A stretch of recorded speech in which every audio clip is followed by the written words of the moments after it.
ಅದಕ್ಕೆ ಬಾಬಾ ಹೇಳ್ತೀವಿ, ಭಗವದ್ಗೀತೆಯಲ್ಲೂ ಇದೆ, ದೇಹ ಸಂಬಂಧ, ದೇಹದ ಬಟ್ಟೆಯನ್ನು ಬಿಡಿ. ಬಾಬನ ಹೇಳ್ತೀರಿ ಜಾತಿ ಮತ ಎಲ್ಲ ಬಿಟ್ಟು ಆತ್ಮಗಳಂದು ಹೇಳಿದ್ರೆ ಪಾಸ್ ಆಯ್ತು. ಗೊತ್ತಾಯ್ತಲ್ವಾ?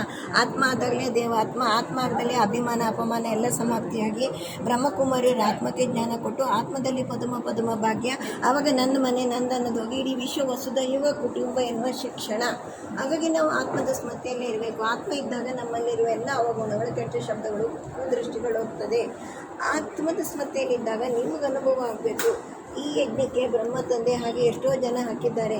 ನನ್ನಲ್ಲಿ ಒಂದು ಸ್ವಲ್ಪದೇ ಹಣ ಇರಲಿ, ನೀವು ಮನೆ ಕಟ್ಟಿ, ಬಂಗ್ಲೆ ತಗೊಳ್ಳಿ, ಚಿನ್ನ ಮಾಡಿ, ಮಕ್ಕಳಿಗೆ ಓದಿಸಿ, ಮದುವೆ ಮಾಡಿ, ಏನಾದರೂ ಒಂದಿದ್ದರೆ, 4 ಮಕ್ಕಳಿದ್ರೆ 5 ಮಗು, 3 ಮಗು ಇದ್ದರೆ 4 ಮಗು, ಮಕ್ಕಳೇ ಇಲ್ಲಾಂದರೆ ಒಂದು ಶಿವಭಾಗ.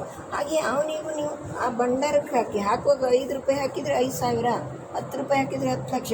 ಈ ಭಾವನೆಯಿಂದ, ಯಾಕೆ ಭಗವಂತನಿಗೆ ನನ್ನ ಹಣನೇ ಬೇಕಾಗಿದೆ, ನನ್ನದು ಸತ್ಯ ದುಡ್ಡು, ನನ್ನ ಆತ್ಮಕದ್ದು, ನನಗೇನೋ ಕೊಟ್ಟಿದ್ದಾನೆಂದರೆ ಈ ಕೈಯಿಂದ ಹಾಕಲಿಕ್ಕೆ ಗೊತ್ತೈತೆ. ಈ ಕೈಯಿಂದ ಹಾಕ್ತೇವೆ, ಒಂದು ಕೈಯಿಂದ ಮತ್ತೆ ಅಪ್ಪ ಸಾಗರದ ಹಾಗೆ ಕೊಡ್ತಾನೆ ಅಂತ ಹೇಳ್ತೇವೆ ನಾವು. ಆ ಥರ ಭಾವನೆಯಿಂದ ಹಾಕಿದಾಗ ಮತ್ತು ಸ್ವರ್ಗದಲ್ಲಿ ನೀವು ಹಾಕಿಬಿಡಿ, ಎಲ್ಲ ನಿಮಗೆ ರೆಡಿನೇ ಇರ್ತದೆ.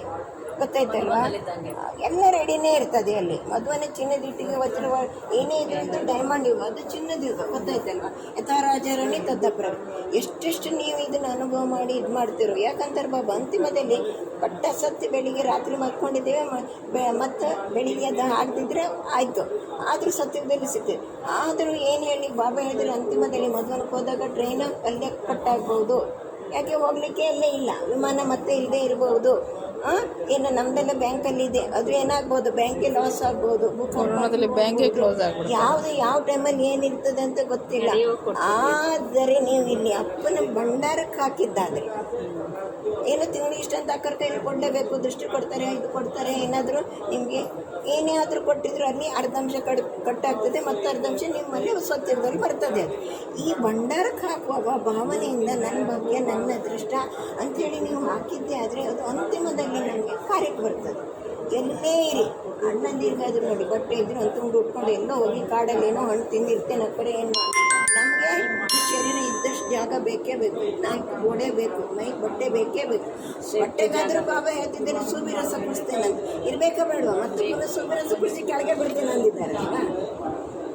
ಅದಕ್ಕೆ ನಮ್ಮ ಸೇಫ್ಟಿಗೂ ಆಯಿತು, ಮತ್ತು ಭಗವಂತನ ಮೇಲೆ ನಿಶ್ಚಯಕ್ಕೂ ಆಯಿತು, ಬಾಬಾ ಇರ್ತಾರೆ. ಈ ಥರ ನೀವು ಅಭ್ಯಾಸವನ್ನು ಮಾಡಿ ಮಕ್ಕಳೇ, ಯಾವಾಗ ಅದು ಪ್ರಾಕ್ಟಿಕಲಲ್ಲಿ ತರ್ತೀರಿ ನೀವು ಅನುಭವ. ಗೊತ್ತಾಯ್ತಲ್ವ? ಕಾಯಿಲೆ ಇರುವುದಿಲ್ಲ, ಮನೆಗೆ ಎಷ್ಟು ಬರುವುದಿಲ್ಲ, ದಿನ ಎಷ್ಟು ಬೇಕಾದರೂ ಬಾಬನ ಕ್ಲಾಸಿಗೆ ಹೋಗ್ತೇವೆ, ಸೇವೆ ಮಾಡಲಿಕ್ಕೆ ಟೈಮ್ ಇರ್ತದೆ. ನಮ್ಮ ಮನಸ್ಸನ್ನು ನಮ್ಮ ಕೈಯಲ್ಲಿ ಕಂಟ್ರೋಲ್ ಬಂದು ನಿಶ್ಚಯ ಬುದ್ಧಿ ವಿಜಯಂತಿ ಅಂದಾಗಿ. ಗೊತ್ತಾಯ್ತಲ್ವ?